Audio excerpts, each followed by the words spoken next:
लगता है मेरे बच्चों को मेरे दुख का अंदाजा नहीं है। मेरी मिट्टी बंजर हो रही है। ये रसायन मेरी मिट्टी के उपजाऊपन को खत्म कर रहे हैं और उससे पाए जाने वाला नमक मेरे शरीर पर मिर्च की तरह चल रहा है। मेरी फसलों की पैदावार कम हो रही है। मैं धीरे धीरे और थक रही हूँ।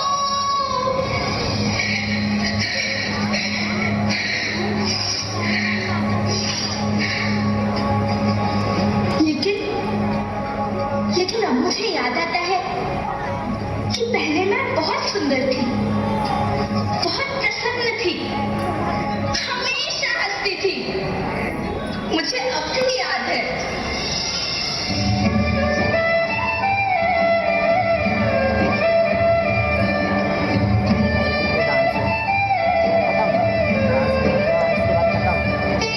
मैं तुम्हारी माँ सुंदर क्यों ना होती, मुझे तो सुंदर होना ही था, क्योंकि बीते जमाने में आप मेरे बच्चे ही तो अपनी माँ के रखवाले थे। आप लोग प्राकृतिक खेती करते थे और फिर हमारी सभ्यता में तो प्रार्थना भी धरती कल्याण की है। ओम द्यौः शांति, अंतरिक्ष शांति, पृथ्वी शांति, औषधयः शांति, वनस्पतयः शांति। ओम शांति शांति शांति।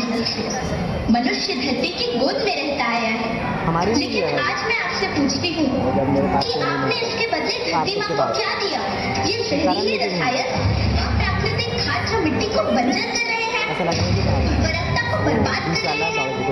आप अच्छी पैदावार के लालच में जो रासायनिक खाद अपने खेतों में डाल रहे हैं, वो अभी तो लाभ देगी, लेकिन लंबे समय में उसी रासायनिक खाद का नुकसान भी है।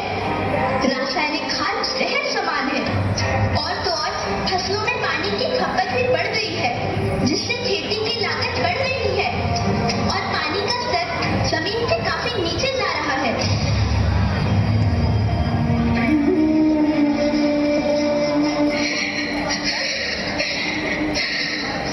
बच्चों, मैं तुम्हारी माँ हूँ।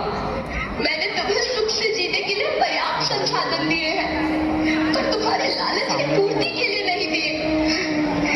ऐसा लगता है कि थोड़ी सी अधिक पैदावार और अपने लालच के लिए आप सब अपनी अगली पीढ़ी, अपने बच्चे के भविष्य के बारे में सोचना भूल गए हैं।